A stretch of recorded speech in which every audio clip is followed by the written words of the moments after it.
This is GabNet, the Great American Broadcast Network, now in its 7th year.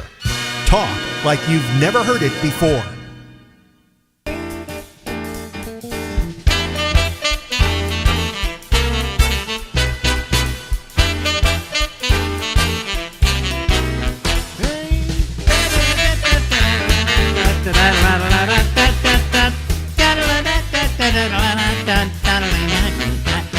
Hey, I'm Alex. This is the Ramble. We're here until midnight tonight. And here's a repeat interview for you. Over there. There we go. That's Stephen Kravitz. We like talking to Steve once a week and finding out what's happening. How you doing out there in up there or over to the side or somewhere in Massachusetts? I'm doing okay, just trying to stay warm. Also, I turned 65, so now I'm trying to get my COVID test. Oh. My COVID vaccine. Here in New York, they lowered the age to 60. Right. Yeah. So, but you just sign up for it. You're 65. Go get it. That's what I plan to do. And by the way, happy birthday. When was the birthday? It was Saturday, March 6th. And what did you do for your birthday? I went out to eat with some friends. Really? Okay. Yeah. Would you all wear masks and stuff, or? Oh, yeah. Yeah? Okay. Oh, yeah. Yeah. Yeah. Oh, good. Good. Happy birthday to you. Happy joining. You're a senior now, I guess, huh? I am an elder caca. Elder caca. Yeah. How is it up there? Is it getting any better with the whole?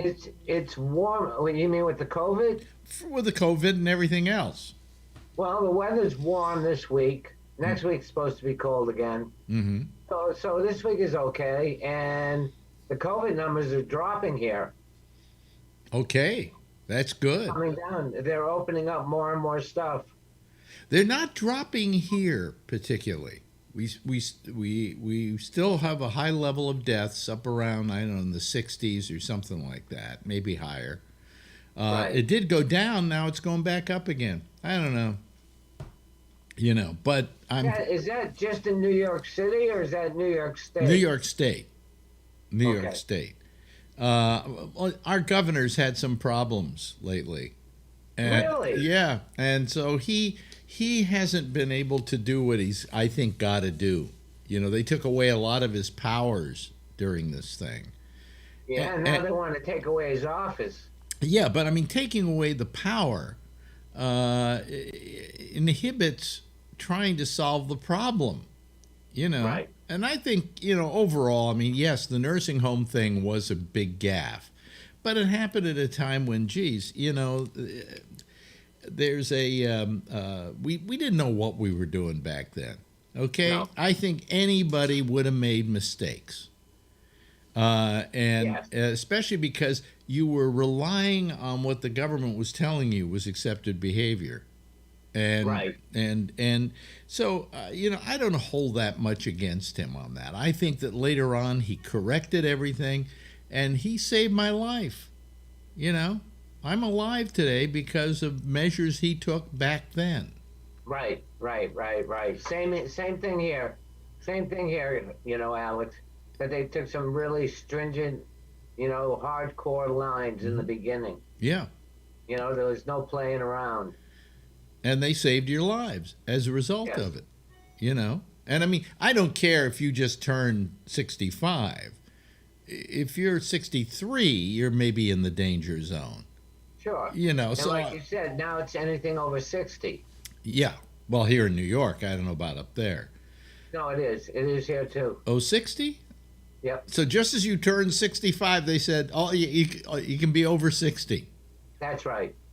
Does that piss you off? That's right. That's right. So now I gotta go fight with the website to try and get an appointment.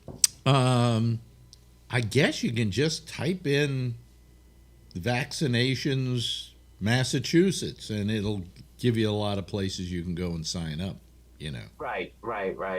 And they say Thursday's when they open up the most spots.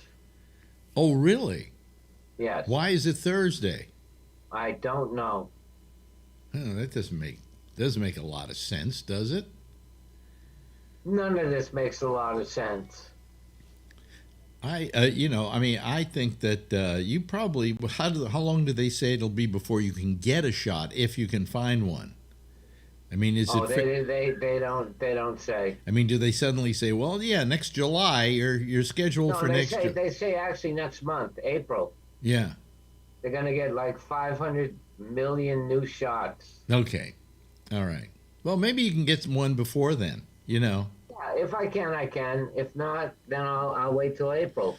But once you get them, see, the good thing is that once you get them now, the CDC is saying, and once you have both shots, or in the case of Johnson & Johnson, the one shot, Right. you can start hanging out with other people who've also been vaccinated. That's right. Which is good. It's great. It's funny. I wish that I had something else to talk about in a lot of cases than this particular subject, because I talk continually about this subject, but this is, I think, the biggest subject of our time. Oh, absolutely.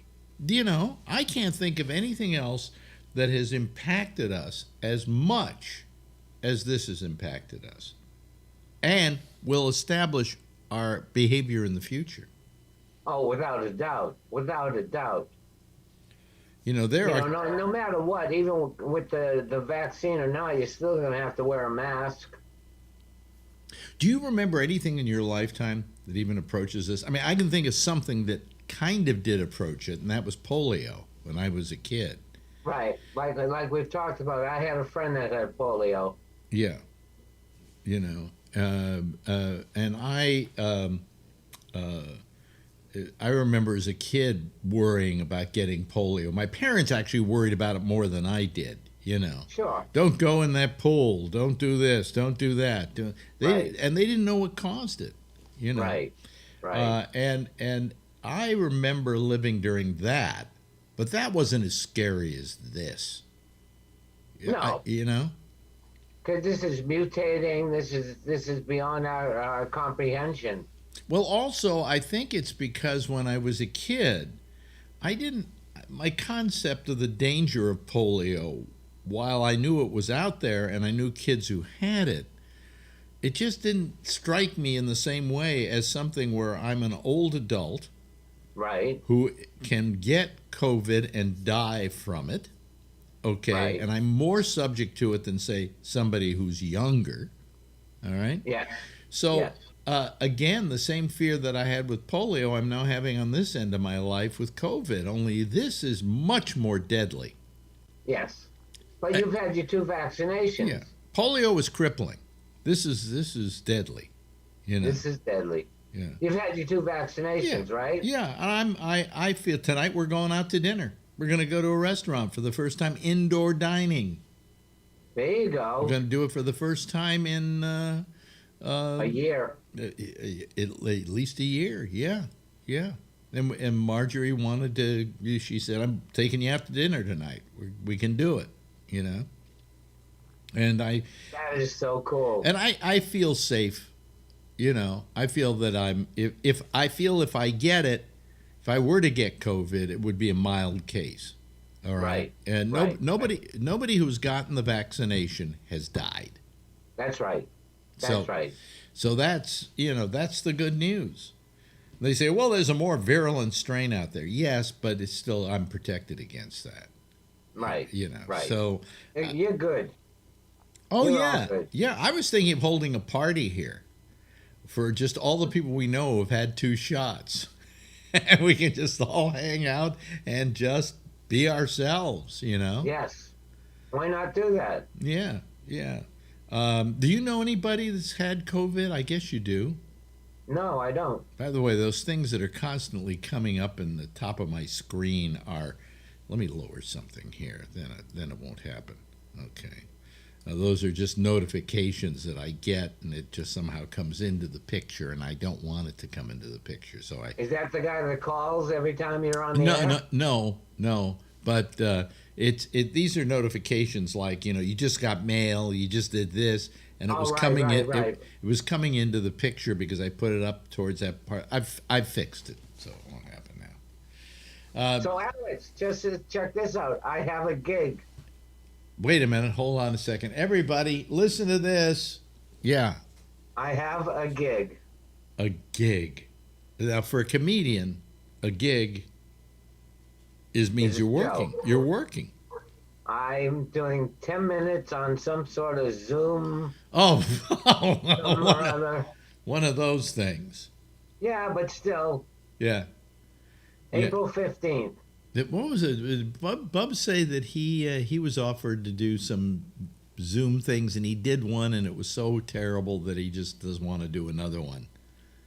Right. Yeah. Well, this will be my first, so we'll see how it goes. Well, why don't you try a little bit of your material right here? Well, I I mean- haven't written it yet. Oh, well, this is a Zoom call. I understand that, Alex. You But haven't. I haven't written the material yet. Wait a minute. It's You've been not- writing the material for the last 50 years. Yeah, that's right. But I want to do some new stuff. I want to do some because it's April 15th, so I want to do some stuff on taxes. Oh, okay. You know, Oh, okay. one of the ideas I have is using the stimulus check to pay my taxes, so it just goes round in circle. You know, I don't see any of it, right? Yeah, right. Right. That are you well, so they Zoom you, right? Right. And then what do? You do your act. I do 10 minutes. You do 10 minutes. Now, are you going to stand up when you do it? No. Okay. So it's not like exactly A gig. a gig. Except I am getting paid. You are getting paid. Yes. I'm scared to ask how much. You don't want to know. Come on, tell me. $100. That's not bad. It's something. Hey, I'll take it. Yeah. At this point, last time I worked was February 2020. Really? Yeah. That was the last time I Okay. worked. So wait a minute. So you're going to get $100 for doing 10 minutes. That's not bad. That's $10 a minute, Right. right? My math is correct. So that's not bad. No, I'll take it. Yeah. Why not? I got nothing else. I got nothing else to compare it to. Right. Right. Oh no, that's fine. I think that's terrific. And if it goes well, maybe I'll do more. Now, what happens? You do 10 minutes, and then somebody else does 10 minutes, and then somebody Yeah. else does 10 minutes, and so then No. There's only 2 comics, and then there's some sort of variety stuff. Oh, okay. Who's the other comic? Do you know? No, I don't. Oh, okay. Well, it's something. It's a gig. Kind of. I mean, I don't want. It's a semi gig, I don't want to diminish it. Okay. and I won't let you.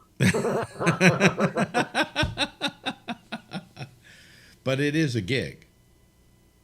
It is. You are getting paid for it, so I guess it does meet the I criteria. had to send in an 8x10. I have to write up a little, blurb on me. Mm-hmm. So it's just like a regular gig, except I'm all alone in my office. Where can we see this? Well, I'll have to let you know of that next week. And I guess I would have to pay for it, right? I mean, after all, they're paying you $100, so they're planning on making money off of this. Somehow, I'll have more details next week. When we talk on Wednesday, I will have more details. I will have where it's going to be airing, how it's going to be airing, and whether you can watch it or not. Because if it only costs like $5, like something like that, for me to do it, then I would just suggest that all the people watching do it, and then say I did it because of Kravitz. I want to see Kravitz. Oh, more Kravitz. Maybe the next time you get $110.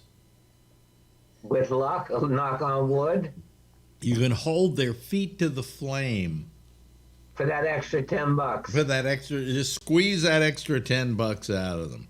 And God knows I need it. Yeah. So what do you miss most right now? I guess going out and gigging, right? Yes. That would be the biggest thing you miss. Yes. Yes. Yeah. Yes. And just going out. I mean, just going out to the clubs. Just hanging out with other comics, hanging out with people. That's what I miss the most. Socialization. Yes. Yeah. Now, me being very antisocial, I don't miss people at all. So, that's Well, I don't want to be in the crowd. I want to be on the stage. I don't want to be, in the masses. Yeah. I think what I miss most of all is just that ability to go around, go downtown, go see, Right. Go to Times Square, go to a movie. Something, I don't miss that as much. And Really? I think movies are going to have a hard time making a comeback, theaters, because people are used to now watching these films at home. Right. Okay, and they all got a big screen, and they all got the stereo sound. Right. You're getting the complete theater experience at home, except you're missing a few things, like some guy kicking the back of your seat. Right. Or Yeah. somebody talking. Is somebody talking, or a crying baby? Oh, And we could arrange for that if you really miss that part of the experience. I'm sure we can put some sound effects in there to. just piss you off during the movie. But I don't know if movie theaters are going to come back. I don't know if I want to go sit in a movie theater. I don't know that I want to pay. You ready for this? Okay, I sit at home, and even if let's say I did the most expensive thing I could do, and that's buy a Disney film on the Disney Channel when it first comes out, and they charge $30 for it. Okay? Really? Okay, but let's just say that's what I do. I'm still getting off cheaper than going to the theater for my wife and I to Right. pay a total of, if it's a 3D film, okay, which in most cases it is. That's the main reason I go to a theater, is for a theatrical experience. Right. Having to pay $42 for the tickets alone. Then to take the car down there and back will cost me another $25. And then the popcorn and sodas are going to run me another $15. I'm already up to like $85. You're closer to 100. Yeah. So, and then the movie sucks. Yeah, but if you buy the movie for $30 and it sucks, now what are you gonna do? Well, it's no different than if I paid $85 and it sucks. Yeah, but like you said, you like to go to the movie for the big screen, like the big action films in 3D. Mm-hmm. Like for me, I like to go to the Marvel films. Yeah. Yeah. But I can show you a Marvel film here at my place on a 65-inch screen with the stereo sound that I've got set up and everything, and you'll feel like you're in a movie theater. And by the way, Really? the quality of the picture on a 4K television set is as good as it is in a movie theater, because you know what they're doing there? They're projecting a video image that's in 4K. Is that right? Yes. So you're not really getting any bigger experience in the theater than you are at home. You just Now, what about live theater? live theater is a different thing altogether. You think that'll make a comeback? I hope so, because I think it's a wonderful thing. Right. I think it's wonderful that you sit in this theater and these people come out and do a live performance, and that the performance you're watching is original. Right. Oh, yeah. It's original every time it's done. That's right. Okay, it's never Right. going to be exactly the same way as it was when you watched it. Right. And right. in the case of a musical, you got an orchestra, you got the sets, you know, Right. and you're paying a large price. My average ticket's like $150 or something. But Yeah. it's this thing that is original and particular to that moment. Right. So right. yes, I don't want to see theater go away at all. No. And Is Broadway opening up at all yet? not yet. No. Not at all. No, I don't think so. And if they did, what they would do is they would say, but you can only be 35% capacity. All right. Right. And then what are they going to have to do to accommodate that? They're going to have to charge more than they've ever charged for a ticket in order to just break even. Because with a movie, you're just showing a literally a hard drive.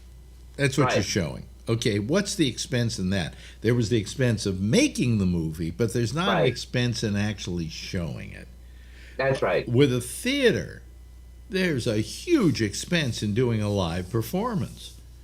And so in order to break even, at least on that, they're going to have to raise the prices over and above what they are now. And I don't know if the public will put up with that. So, it's a big question. A big question. Who knows? Well, I think tourists will still go. I mean, maybe locals won't go as much, but tourists will still go to Broadway. Well, it's what we call the bridge and tunnel crowd. But then again, there were always those shows that were done for the bridge and tunnel crowd that the theater-going audiences in New York didn't even go near. Like, give me an example. Oh, Beautiful, the Carole King musical, is a bridge and tunnel show. The thing about the Four Seasons, whatever that was called, Jersey Boys, bridge and tunnel. Jersey Boys. Bridge and tunnel show. But then again, you had something like Book of Mormon. That wasn't a bridge and tunnel show. That wasn't something that necessarily made the out-of-towners want to go see it. But everybody here in New York wanted to see it because it was, But so all I'm saying is that the bridge and tunnel crowd will always be there, and shows will always be done for that bridge and tunnel crowd. Absolutely. Absolutely. And they deserve to be entertained. But I'm just hoping theater comes back. I think the theaters will come back because they're original. Movie theaters, not so much. I think people have gotten used to not going to the movies. I think you're right. When they can sit at home and watch all the movies that are nominated this year for like the awards have been like on apps, like on Netflix or Disney Plus or Amazon or whatever. Very few of them are things that just went directly into the theaters and haven't been seen anywhere else. Although I get DVDs from the Screen Actors Guild because I vote on the I'm a voting member. Yeah. Well, I get the SAG, discs too, but all the discs, except for 2 discs that have come in, all of them, I've already seen because they were on Netflix or something like that, or Amazon. Right. So, they're sending me discs that, I need that. I have this, I can watch it right now. Right. So I just watched Judas and the Black Messiah. That's a good picture. Very good picture. Yeah, really good picture. I enjoyed it. I thought it was terrific. I mean, enjoyed it. It's a very serious picture, but. And then I watched, what was it? The Chicago 7. Yeah. And that was a Netflix production. Mm-hmm. Again, something I saw when it first came out because I have Netflix. Right. So, but all these films are good films, and they probably would have been released in theaters if it weren't for COVID. So they sold them to Netflix. Right. Right. And I think they happen to be some pretty good films. The film One Night Night in Miami, that one. I don't know that one. It's about the night that actually happened in which Muhammad Ali, Malcolm X, Sam Cooke, who's the other person? Bill Russell. Yeah, and there's one other person that was involved in that. But anyway, they all met in a hotel room in Miami. And no one knows what went on in that hotel room, but this was a play that somebody wrote and has now been made into a movie about imagining what might have gone on in that room. Right. And it's really a very good film. It's a very good film. I bet it's fascinating. I really enjoyed it. But anyway, hey, listen, we've run out of time again. Time flies when I talk with you. It's just, it does seem to go pretty fast, doesn't it? It's a nice conversation. Well, normally I do 15 minutes with people, and in your case, I do 25.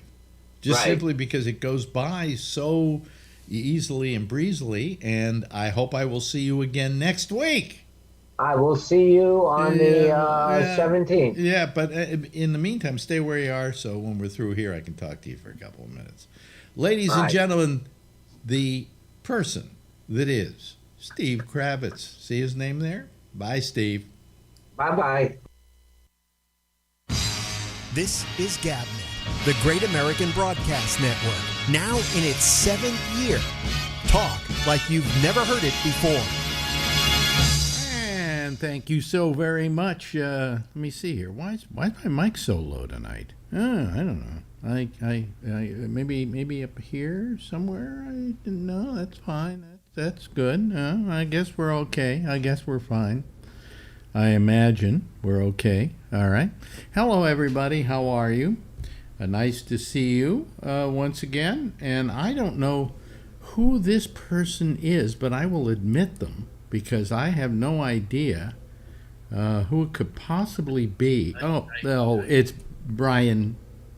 It's Brian Neary. Hello, Brian. How are you? Hello. Yeah. Why are you $5.69? That's what I paid today. Oh, that's what you paid for gas today. Oh boy. But then again, my car was still like just under a quarter of a tank. Mm-hmm. But I know if I keep driving, I'm going to end up at work. And my work, all the gas stations over there are like $1 more because all in the high tech area. So they're like almost $7 a gallon right now. Oh, so I fill up over near Adrian's Dance because there's a couple cheap ones over there and a couple cheap ones near home. Mm-hmm. And I fill up over there. I still save like $15 every time I fill up. So okay. Who's back there? Anybody we know? That was my son. Oh, that's your son. Yeah, shirtless. Here's somebody we haven't seen in a while, Mark Thorner. Hello, Mark. How are you? Alex, are you keyed over a background of your room? Yes. Oh my God! I'm like, that's a new view. Wait a minute, that's different. I've been doing that for a while now, but you haven't been on for a while. Well, the other times you've been on, though, you've been on the Monday show, and I don't do a key thing on the Monday show. Yeah. Okay, but I do a key thing, here, and this is my living room here. So. What is that air conditioner is going to go, by the way. Hello, Mark, how are you? Out the window? Wait a minute. What did we just hear? It sounds like somebody had their audio on, but they don't now. Wait a minute. Somebody has their audio up. But you haven't been on for a while. Listen to that. Who's got our audio on? Anybody? You, Jeff? Is it you, Jeff? No, Jeff's mic is blocked. Oh, okay. All right. Well, we're fine now for the moment. So how you doing, Mark? Still here. It's still here. Yes. Still. Still goofy as ever in the goofiest state in the union, next to Texas. Yeah. So it is kind of goofy down there. You got a governor that has got to go. Oh, that's yeah. What are the chances he can be thrown out of office? When's he coming up for election again? Not soon enough. Really? Yeah, this guy has to go. I mean, he's pathetic. He's pathetic. Yeah. He's yelling at those kids for wearing the mask, and he knows all the cameras are on him. I was talking to somebody tonight who came over. Actually, it's the guy who we rented the apartment from originally because he came by to get all his stuff that he left behind. Or we made... Actually, what happened was we made deals with him on certain items, right?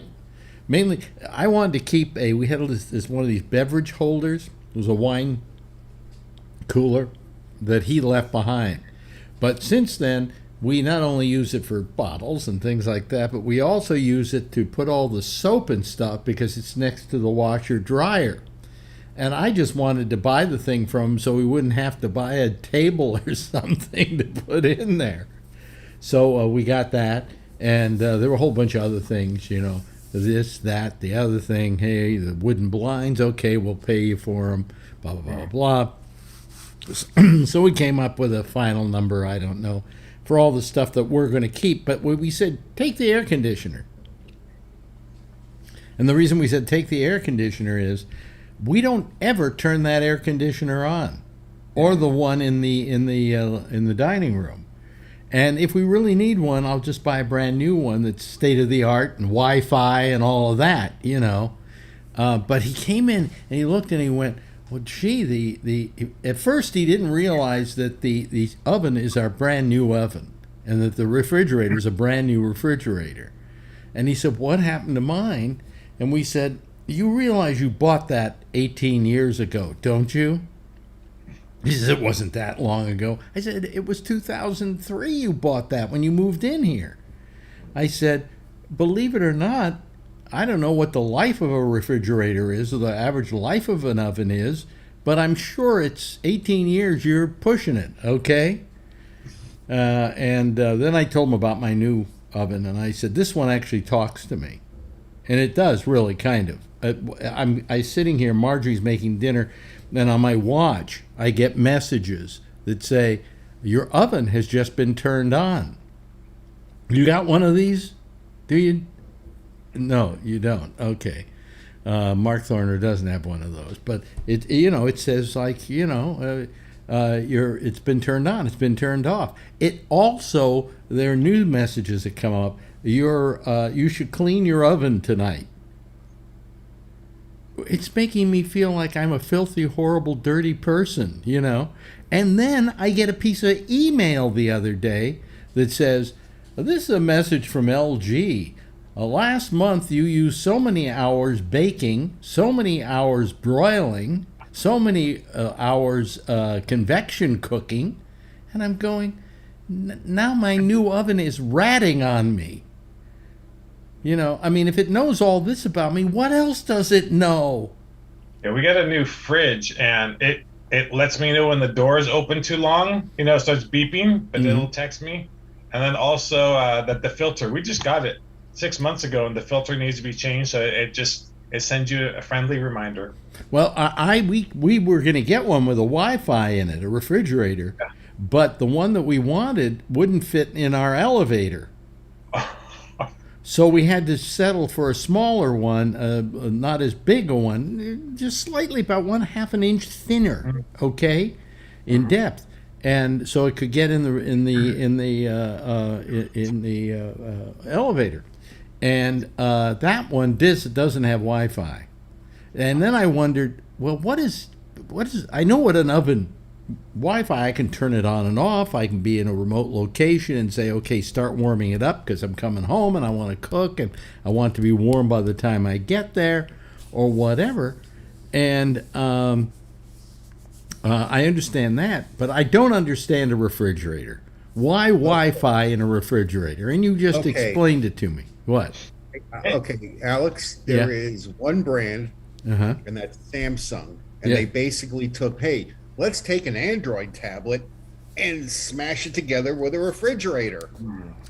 So you get a very nosy refrigerator that knows what you bought, knows when you run low on milk and eggs, and you can probably watch Pornhub on, you know.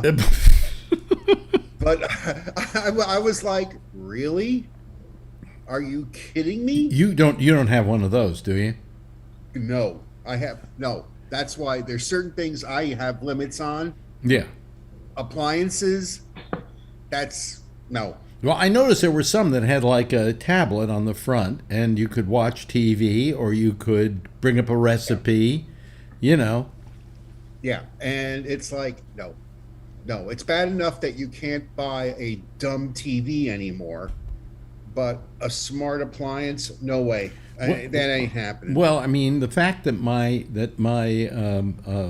oven is ratting on me, just, that was kind of like, I went, maybe I used to be into this technology crap, but maybe I was all wrong. And like you, I like LG appliances a lot, but it's like I got my limit. This oven is the best, and we didn't pay a lot of money for it. It was like probably almost their lowest priced one, and it's terrific. Yeah, it's got convection really in it, and it's got everything in it. Where the other one just cooked if we were lucky. Well, we noticed it was going bad one day when I said to Marjorie, "This salmon isn't done." I mean, if I wanted sushi, this would be fine, but I wanted it cooked. And it was an oven cooked, and we suddenly realized a couple of times when she would cook something like a steak or something like that, or some meat or something, and it was just too rare. It wasn't cooked enough. And I went and I got one of these, these thermometers you hang in the oven, and I turned it to 400 degrees, and then I looked in, and what happened? It was down around 275. Wow. And when I turned it down to 275, it stayed at 275, but I mean, the thermostat was all screwed up. So you want to replace the thermostat in an 18-year-old oven? No. Come on. You buy a new oven. So that's, that's what I did. So I got the oven now that rats on me.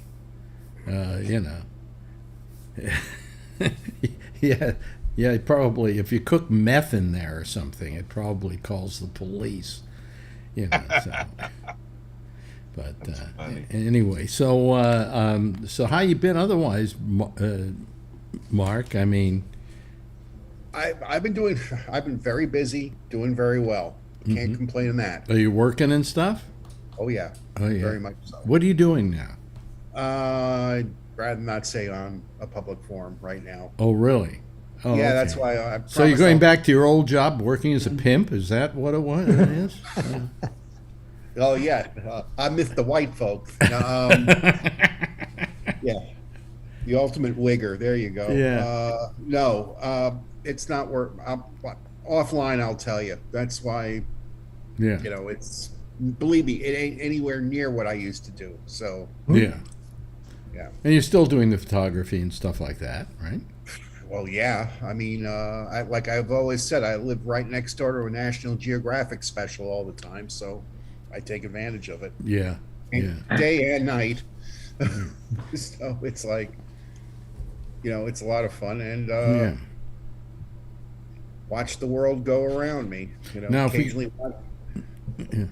If we go over and we look at Brian's name today, he has chosen the price of gas that he paid today, which is cheap. $5.69. Now, what are you paying down there in Florida, Mark? Costco, it was $3.99. Okay. Wow. Yeah. But that's still high. Well, and this is premium, but I know it's still lower than this. Alex, I was talking to some of the younger kids I work with. Now, everyone here in this panel remembers the gas shortage that happened in the 70s. Oh, yeah. Yeah. Where you would wake up in the morning, and by Wednesday you would get to the end of the line, front of the line. Yeah, and it was even and odd days depending on your license. Well, things were terrible until they went to even and odd, and then it kind of was okay, Remember how the gas prices jumped at that point? So, and then again, it happened the same thing in the 70s and later on in the 70s. So it's like, I don't know where it's going to go, if it's going to stabilize at all, but it's like, well, here we are. Well, nobody can tell me these people aren't profiting off of this, profiteering off of it. Oh, hell yeah, always have been. Because the gas prices went up last week, and we didn't do the Russia thing till yesterday. Mm-hmm. Right. And did you see the latest results that came in on the economy? That were like up about 7% or something in inflation. This is not going to do Biden well in the midterms. You know, because people do vote with their pocketbook, you know, and when and there's nothing he can do about the gas prices. I'm sorry, it's not his fault. Okay, the economy, maybe he could do something about that. I don't know what, but maybe he can do something about that.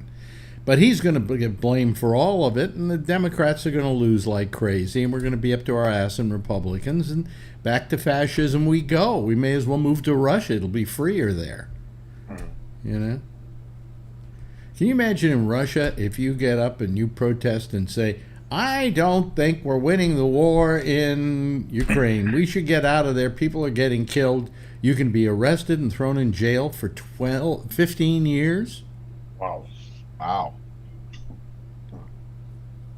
It's amazing. It's just amazing. And I have friends who are Russian who believe what Putin is telling them. You know, that they're winning the war. You know, it's just a cakewalk. And that the Ukrainians are using children as camouflage or whatever, as a buffer. And what was the other stuff? Oh yeah, and that they're building they have biological weapons.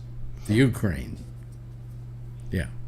And last night Tucker Carlson went on the air and told the whole story about how the Ukraine was making biological weapons. Can you imagine Fox even letting him do that? Yes.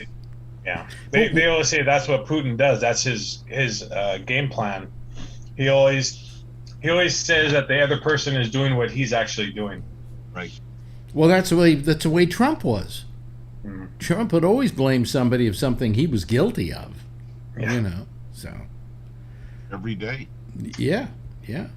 So I mean, it was what's with Jeff? We just see his forehead and his eyes. Is it I'm sorry. Kilroy was here? Yeah. How's that? It's Kilroy was here. Nobody remembers that, do they? Who remembers Kilroy was here? What do you mean? Kevin Smith made a horror movie that hasn't been released yet called Kilroy Was Here. Oh, well, but that's... In fact, he made it down here in Florida with, I think, through the Ringling School up in Sarasota. It hasn't been released yet, but it's based on the Kilroy Was Here. Everywhere I used to go when I was a kid, somebody had put on the wall the picture of like a line with a nose hanging over it and these eyes and the hands like this. And it said Kilroy was here. Now, I never knew where that began or what it was supposed to represent, but I do remember Kilroy was here. Yes, Alan. So my pest control company is called Kilroy Pest Control, and it's based on the Kilroy Is Here thing from... It was I guess a military thing in the 50s or something like that. I don't think it was military. I just think it was one of those things. It was kind of like who's the guy that does all those graphics on walls and stuff in England? Banksy. It was kind of a Banksy thing of sorts. I always thought it was somewhat military. Yeah, that's what I thought too. Really? I don't know why, but I did. The owner of the company came out and sprayed one time and told me that his father or his grandfather started the pest control company based on something from the military called Kilroy Is Here. Yeah. Netflix has Andy Warhol Diaries. I just started watching some of that. What is that? Netflix. I guess he wrote a diary. He had somebody like a secretary who he called and started a diary for like 10 years. So I just started watching it. It looks like it's really detailed, like every day what he was doing. But then they have pictures of him with different people and stuff. So yeah. Did you ever interview him or anything, Alex? I never interviewed him, but I did spend time with him. I was at a party, and he showed up at this party, and I just kind of, I guess I didn't necessarily seek him out, but all I noticed was all of a sudden he was standing next to me. So I started up a conversation. Now, if you can imagine from everything you know of Andy Warhol, what kind of conversation could you possibly have with a person who was that non-conversant? And the fact of the matter was, he was very conversant. we were talking just about general stuff, and nice party, isn't it? And, what are you doing afterward? Well, I'm going back to my place. And, whatever, the kind of things you just normally talk about. So that was the time I met Andy Warhol. So I will be famous for 15 minutes. If you're in the diary, he probably went. If it's in that time period, he'll say that he went to that party. But I don't know if he'll say he talked to you. But right. I'm friendly with one of his nephews, and James. And James is a very accomplished artist and illustrator himself. In fact, I modeled for a couple of paperback book covers that he did. Me and my friends. And it's like the talent is just insane in that family. It really is. It's like, really. But to James, it's just, to him, it was just Uncle Andy, and that crazy Warhol family. What can I tell you? But it was like, again, Alex, you would appreciate it. Just again, Andy was part of that New York wallpaper. He was just there, So that's why, I'll show you how not famous isn't the word I'm looking for. How just saleable he was. Okay, I had a friend named Anton Perich, and after Andy Warhol left the factory, which he had, which was a loft off of Union Square. Okay, Perich, because he was a acolyte of Warhol's, took over the lease and went in there, and he said, "Look what I found."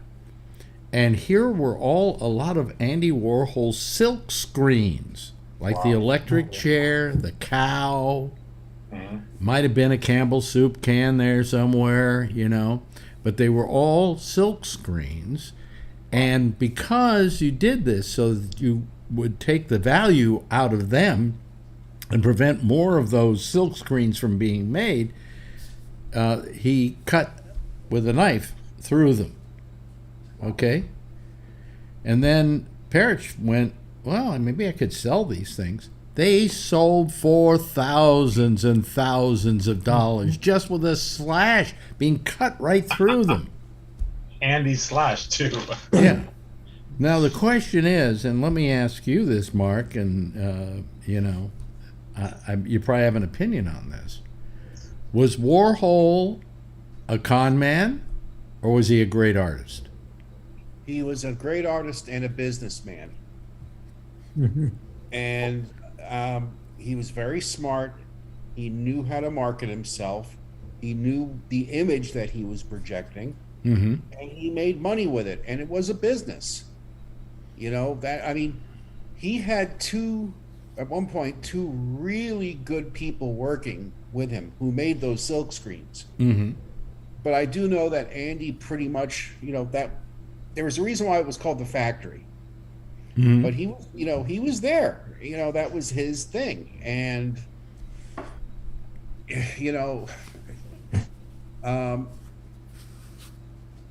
yeah. That's that. Someone once, as an example of Andy Warhol, said, "You want to know what Andy Warhol's biggest work of art was?" And he said, "Go look at the Pioneer stereo ad that Andy did." Yeah. Where he's just sitting there with an amplifier next to him. Oh, yeah. And he said, "That's Andy Warhol's finest work of art." Because everything he did pointed back to Andy Warhol. Yes, Alan. I have a original sketch signed by him. Really? Yeah, a friend of mine used to live a couple doors down from him in New York. It used to drive him around like a chauffeur, I guess. And Andy would pay him for services to drive him around in New York. And he got a couple sketches, and he said, "Would you like one? It's framed." And I'm like hell yeah, And so I took it to a gallery in San Francisco, and they said, this is an original. It's got an original signature.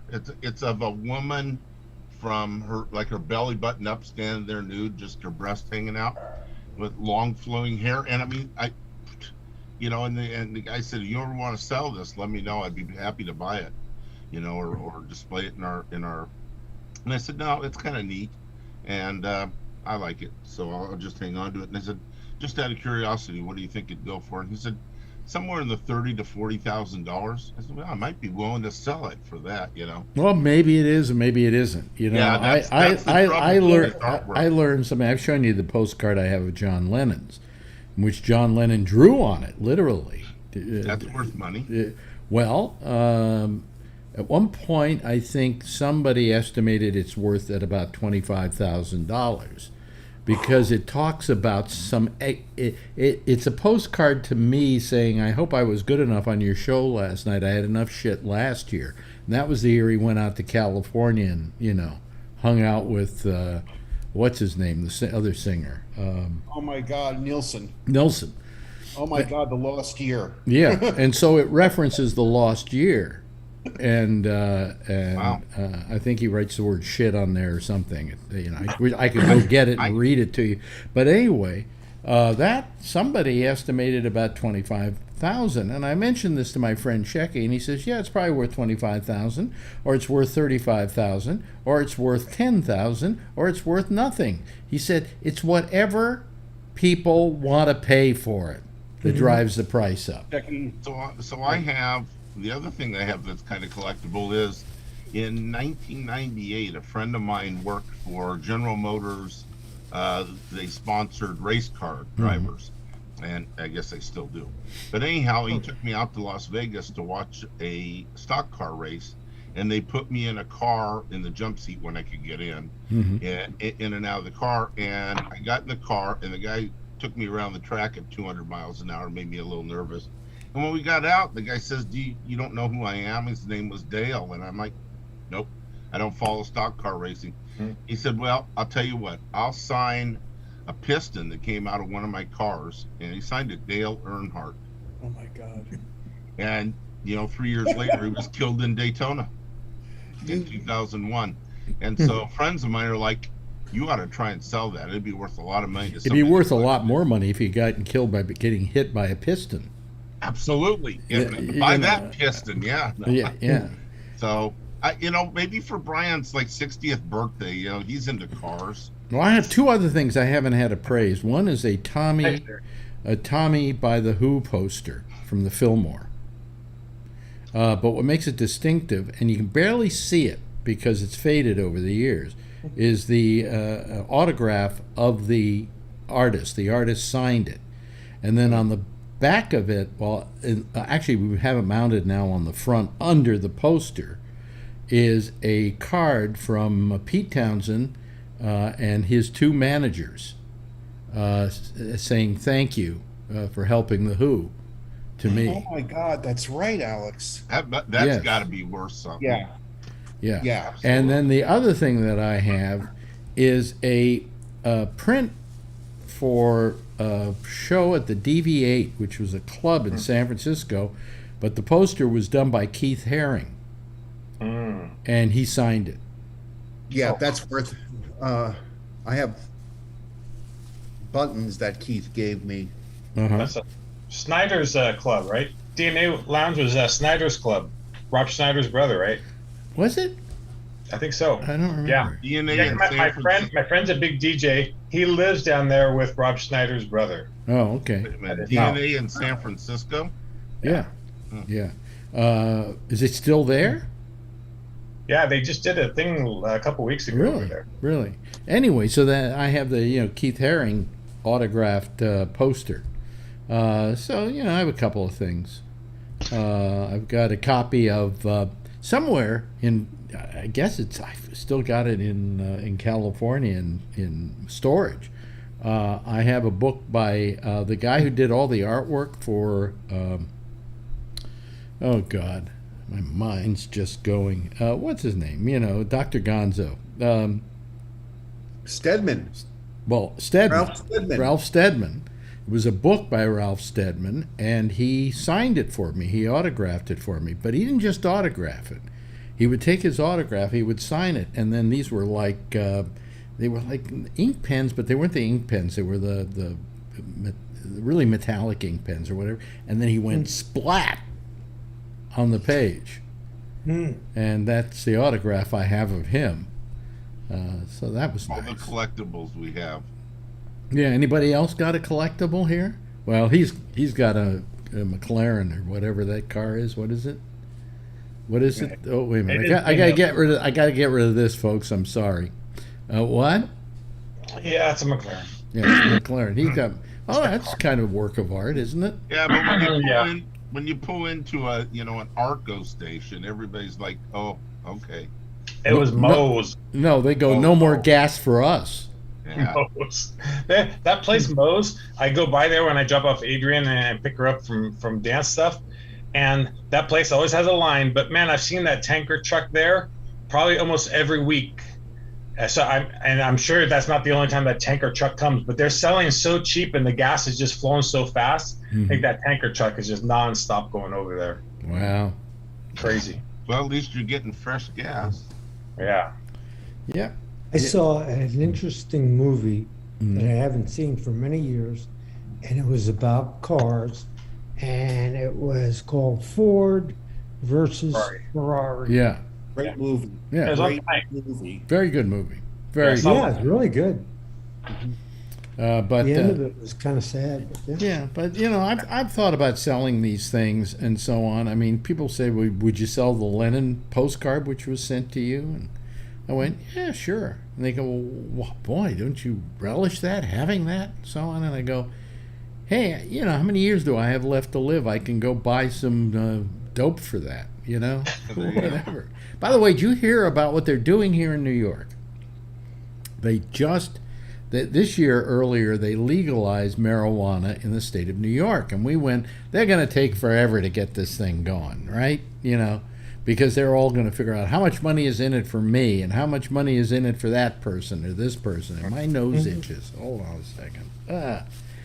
And I said, so we never thought anything was going to happen. Well, yesterday or day before yesterday, they announced that they are going to be giving out the licenses for the first 100 stores in New York. And guess who they're giving them to? The criminals. Former pot dealers who got arrested and spent time in jail. And they said there are two reasons why. Number one, they need to something needs to be done to give them something for all the time they spend in jail. And secondly, they're good businessmen. Yeah. So wow, that's really forward thinking. Isn't it? And I hated this governor, but man, when they came up with that plan, I went, terrific. Who better to start a business for marijuana than the marijuana dealers that got us? I wish I had been busted. I would love to start a marijuana dispensary. I see in Florida today, speaking of Florida, that they have voted the Florida legislature to outlaw homosexuals almost. Oh. And it's going around the country. Georgia and some of the other states are how are you outlawing that? I don't know. They're not talking about it in schools anymore, and they're canceling if they know somebody's transgender, they'll cancel their health care, that type of stuff. Is that true, Mark? They can't use the word gay. Gay, yeah. They can't use the word gay. And so we can come up with another word for it. Yeah. Exactly. And the one organization that has been the most friendly in Florida to the community has been Disney. Mm-hmm. And they haven't done it. They're just corporate shenanigans. They just haven't come out and said, hey, this is wrong. Right. And again, it's just more fuckery down here, and I swear, Alex, I know I've taught this. I figured in this time where we are, I figured we'd be beyond all this shit by now. I really did. I really thought, it's like we've backslid so far now, and it's like, really? Yeah. No, you're well. What's happened? I mentioned this last night. It's worth mentioning again. that I figured that as time goes on, that you have a thing called evolution, and that man evolves, right? He used to be primitive, and as time goes on, he gets less and less primitive, and eventually becomes very civil. Well, apparently that isn't true. Apparently we are no different than the caveman was, and are just as primitive, if not more so. Because, what did they kill over? They killed over, you stole my food, things that meant something, Here, we kill people just because they have a skin color we don't happen to agree with. So, I mean, what's happened to us? We have not evolved on any level. If anything, maybe we've gotten worse. Thank you. Let's all get depressed now. I'm beyond that right now. I can't seriously, it's like I watch the news at night and I start crying now. I mean, when I stopped watching the news years ago. I really did. I just yeah. Well, they had Lester Holt over there interviewing people, and I just went, this man is the stupidest human being on the planet. He's asking, horrible questions like, do you feel bad? Stuff like that. Well, yeah, bombs are dropping in my neighborhood, and I don't have a place to live, and you can see I'm walking down the street with clothes on my back. Am I sad? I think so, yes. I mean, the idiocy of some of these reporters is amazing. The only one I like is Richard Engel, who looks like he has a death wish, because he am I right, Brian? You know who I'm talking about? Yes, I know who you're talking about. And you can almost estimate the questions when they start. There was one interview I was watching, I forget who it was, and they were asking the questions like you were asking. And I'm just saying, they're not asking these people, what are you going to do? What are your plans? These freaking people with their family, they have three suitcases, three pieces of luggage with all their belongings in there, and they're just going forward, through Poland, and they don't know where they're going to go. Well, asking, what are your plans? What do you think you're going to do? How are you going to do this? Well, they're going to answer, well, I'm going to Disneyland. Get the lottery tickets. What are they going to do? Oh, my God. No, but I mean, it kind of gets me. And you just know, Lester Holt went over there, and he's in Lviv, which is right on the border of Poland. I mean, you couldn't be safer in any city right now than in Lviv, right? And he's reporting live from Lviv in Ukraine. Look at me. I'm Lester Holt, and I'm brave and strong. No, go with, what's his name?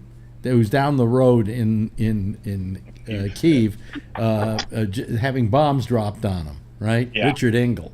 But I just know that when he gets back, they're going to start doing promos and saying, Lester Holt in Ukraine. And I'm thinking to myself, how can you exploit this? That's the other sin that I'm seeing, is the exploitation of people by the news for their own advantage. You used to say that all the time. I think when the earthquake happened and all these disasters, I remember on Live 105, you used to say the last thing they need are all these people rushing over to them. A natural disaster happens and they want everybody cleared out, and all these news reporters and everybody's going over there and interviewing people, and that's the last thing they need. I used to tell the story about during the earthquake in San Francisco. I had a friend of mine, a lady friend of mine, who lived around the block from me, and certain apartments were what they call redlined. That meant you had 15 minutes or 20 minutes to go in with a fireman and get all the stuff out of that apartment that you could possibly take, okay? And so she got her stuff put in like a little REO Speedwagon, and I helped her out of take it out of the marina. But as we were doing so, this guy comes up to us or maybe it was a woman with a camera, man, right? And says, "Can we interview you?" And so my friend said, "Sure, you can," right? And he says, "Okay." And the minute they turn on the camera, it's like pigeons on popcorn. All of a sudden, 20 other cameras are aiming themselves in our face. And the first question that's asked is, so what have you seen here? Seen anything interesting? And she says, no, this place is decimated. What's interesting to see? And then somebody asks something about, have you seen anybody dead? Oh, my God. You know, there's such... I know. Know who you and were? So my friend, who actually was in the broadcasting business herself, she worked for sports events, immediately looked at the guy and went, a person died in that building just a few hours ago. They just pulled his body out. How dare you ask us questions like that? And how dare you use us for your own news? Next. And they all left like Pigeon had eaten all the popcorn and that's all there was to eat there. But I mean, it showed me how cruel they could be. The only Did they know who you were, Alex? Nobody knows who I am. Oh, okay. You know, if nothing more, I mean, I could say nobody knew who I would know who I was anyway because I was on radio primarily. All right, although I then did TV. When I did, eventually that happened. But the fact was that it wasn't a matter of that. I'll tell you what I did have happen is one day, about the second day I think of the after the earthquake.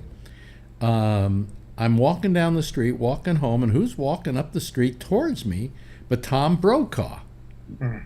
Because he had just done his news as a stand-up from one of the corners of the really bad devastation, where some buildings had fallen down and so on. Did his anchoring from there, and he was just getting off. And he actually stopped me and said, so how's it going? And I said, well, it is what it is. It looks like we're going to have to move out of our neighborhood for a couple of weeks, and that's it, but we'll get over this. And he says, well, good luck to you, and he was very nice about it. And he wasn't asking me any questions, and he wasn't taking advantage of the fact that he was trying to exploit me as some poor person in the marina. He was just walking away from work, and it was definitely a caring about me, which I thought was wonderful. Yeah. So. And he didn't know who you were either. Oh, no, not at all, I think the other thing is that, at least in my view, for what it's worth, we had journalists when I was younger as newspaper and TV reporters. Yeah. But they started as reporters. Yeah. And these people knew how to report, and it was journalism, really. Yeah. And I don't know what happened. I can still name the people I grew up with in New York listening. You probably knew some of them, Alex, but it's like these were really good reporters. Well, you remember, did you listen to WMCA? Of course. We had a guy named Danny Meenan. And Danny Meenan was like the old-time news reporter. Hey, Danny Meenan here, Mr. Mayor. I mean, he exemplified New York media, and these guys did come out of working at newspapers. Yes, Jack. Well, you just hit the nail right on the head, buddy. For part of the 50 years that I've been in the Dallas-Fort Worth market, I worked for the NBC affiliate station here, and did stand-up, pieces, out there with the microphone and covering stories. And one of the things that happened was sometime in the mid-'70s, the news departments and the entertainment departments got folded into each other. And for the last certainly 40 years, news departments have been run by entertainment divisions in these network stations. Really? Ergo, the rise of Fox News, purely entertainment. And I can remember... I don't know if it's as much entertainment as it is, they were all aimed at the same thing: get the numbers. Well, sure. Sure. And when you and I got started, news was a economically losing venture for radio and TV. Well, they were considered, on TV especially, it was considered a lost leader. A lost leader, specifically because they pointed to that as a point of pride. This is our news division. And the day that started to fall apart was the day that, that they didn't find Ed Murrow important to CBS News any longer. Because for a while they could point to Ed Murrow and say, look, there's the guy who reported from the London rooftops during World War II. That's the guy who did McCarthy in. That's the guy who did this and that. And one day they said, that's the guy who isn't getting the younger demographics that we need to sell, soda pop. Exactly. Yeah, and then he ended up on, I think his last years were on WPIX up in New York too. Really? Well, he did a couple of, I remember seeing that, I'm like, whoa, I had no idea. Because for a while he was the head of Voice of America. Yep. And I didn't know that he wound up at, Yeah, which I was like, oh, wow. Now, in case people don't know who we're talking about, Ed Murrow was, I think, the guy who invented television journalism and broadcast journalism. Right? Well, what happened was before Murrow and before Murrow's boys, as they called them, who worked the beat in World War II, okay, they worked the beat in World War II. Charles Collingwood was one of them. Eric Severide was another one of Murrow's boys. He discovered, I'm just lost the name, man. I tell you, I'm getting as bad as you. But he discovered the guy that we think of as America's most trusted newsman. Cronkite. Yeah, but Cronkite wasn't one of Murrow's boys. But he discovered him later. He discovered him after World War II. But not in Europe. But in Europe, he went, and at that point, what happened was you would listen to a newscast, and they would say, blah, blah, blah, blah, blah. That was the news. For further details and for latest up-to-the-minute news, read your local newspaper. Okay? And they weren't taken seriously. In fact, the press organizations like United Press and so on wouldn't even acknowledge them as being worthy to be considered journalists.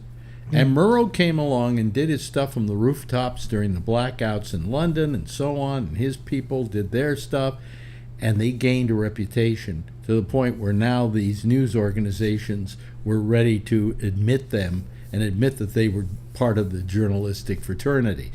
But literally what Murrow invented was broadcast journalism, and so that should be appreciated. So whenever you out there hear the name Edward R. Murrow, pause for a moment and respect it. There's an award given in his name, right? Richard Murrow. There's a high school in New York, in Brooklyn. Yes, there is. Murrow. My ex graduated from it, and of course, what's its specialty? Broadcast. Yeah. So, I mean... What school was it? Do you remember? Edward R. Murrow. Yeah. Is it called Edward R. Murrow? I don't know what it was before PS13. I don't know. No, it was built specifically as Edward R. Murrow. Oh, really? Okay. Yeah. But it was like, that's pretty damn good. And that was at a time where they didn't name schools after people, did they? Or was it a high school? No, it was a high school. That's the thing about Murrow. And I think they named high schools. Yeah. But if it was a grade school, it would have been PS15, PS13, whatever you have. But, no, so, I mean, journalism has really gone downhill. I mean, and there aren't very many journalists I really like on television. What's his name? The guy I was mentioning earlier, who was in Ukraine and. Anderson Cooper. No, not Anderson Cooper. No, I'm just saying. What about him? What about him? I think he's a good journalist. I don't think he is. He's a stand-up. Yeah. He reads what somebody else has written. Yeah, I don't think he's that good. I think Richard Engel is a perfect example of a journalist. You know, and I admire him. And very few others that I really respect. You know, they're all kind of gone. And when you get to the local level, let's be honest, when you get to local markets, there are hardly any people that you can say are real. We still have one. Well, they aren't journalists. I'll tell you what happens. We mix it up. To begin with, Lester Holt isn't a journalist. That's why it pisses me off when they send him to the Ukraine when they can send somebody over there who could really report it. He's a news reader, you know, and he knows how to read news and I guess be pleasant enough. However, in the last couple of tonight, he was replaced by Kristen Welker, who I don't know if you know Kristen Welker, but she's good. She's really good. Plus, she's hot. Well, she's the perfect combination of a great journalist and somebody who's hot. You know, I think they should replace Lester Holt with her tomorrow. Would that satisfy you, old friend? Would that satisfy you? Well, for a time until I come. You know. And then it's like any guy, I can go out and think about dinner. You have not changed. You have not changed in the 60-plus years that I have known you. On that note, I am going to go get ready for the intersection which comes up at the top of the hour. Why, you have to go get ready?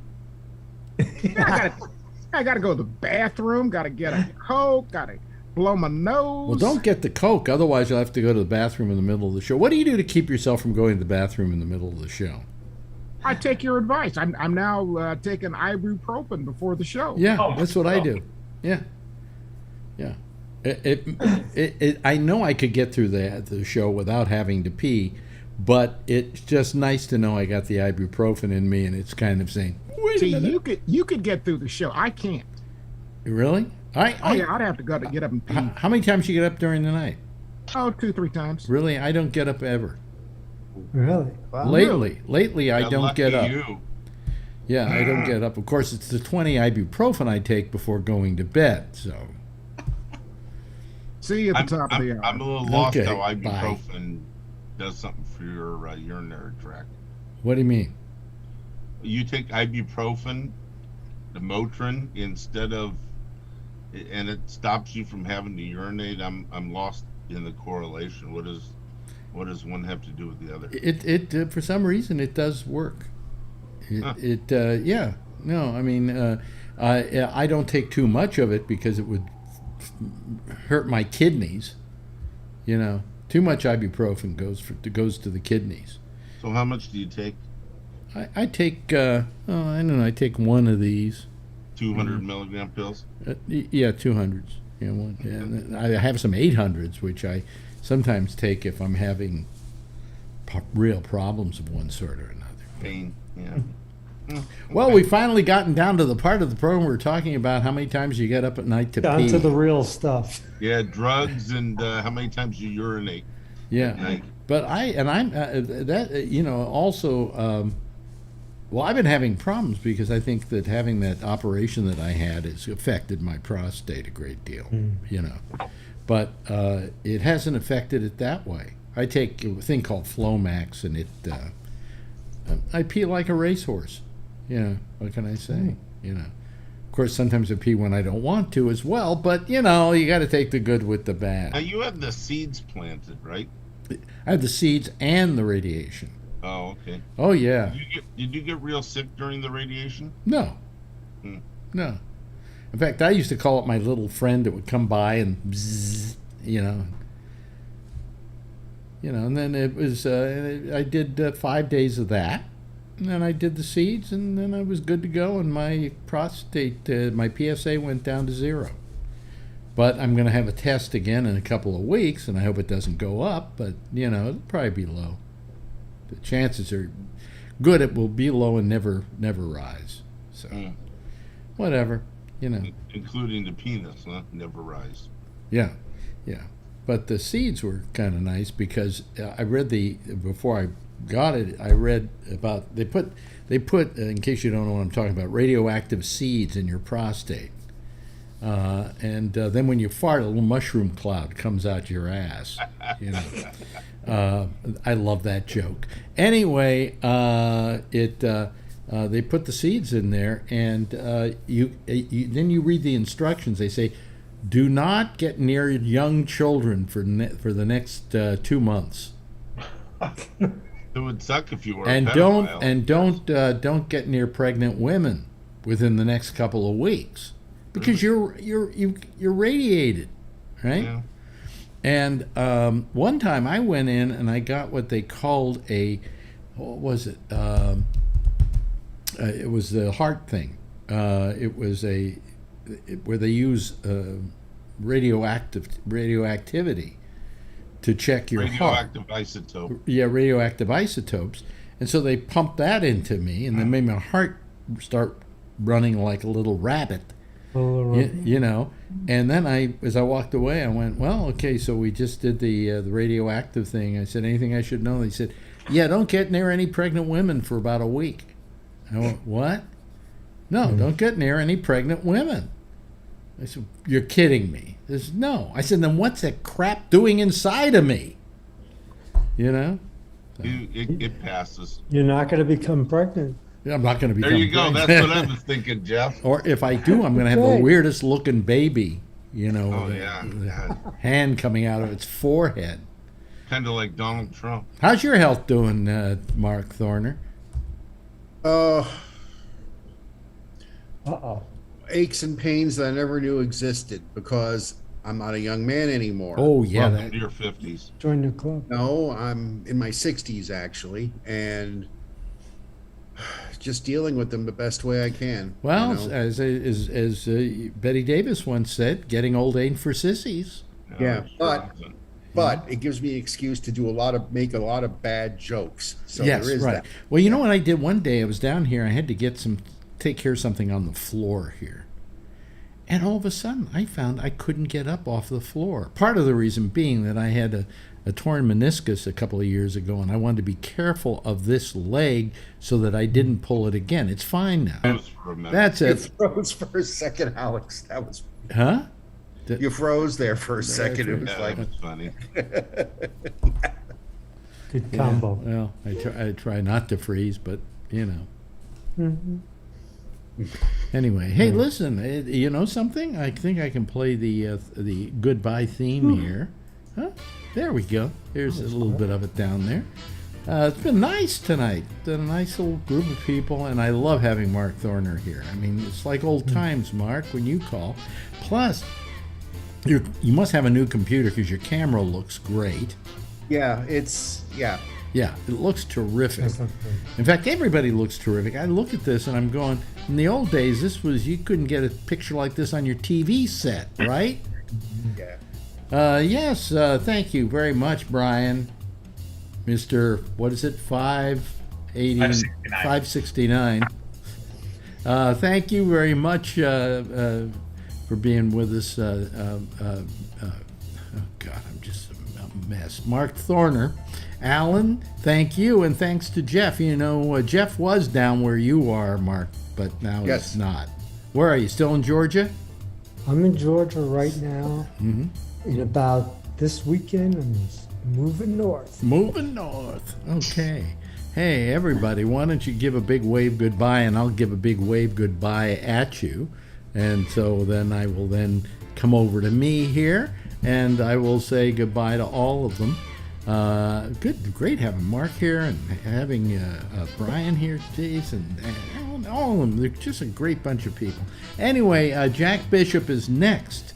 He's here with The Intersection. He will be taking your calls on Skype, and you simply call GabNet Live. That's what you type in for Skype, and then you'll get to him and be able to talk to him. Okay, it's an audio show, but just call him using Skype and everything will be fine. I'll see you again tomorrow for our Friday version of the Ramble. We'll be here 10:30, same time, same station in life. And in the meantime, as always, yeah, you know what I say, If you see her, tell her I love her. And I tell you to wear a mask. I tell you to get vaccinated, but I think we don't need to tell you that anymore. Have a nice night, everybody. See you tomorrow.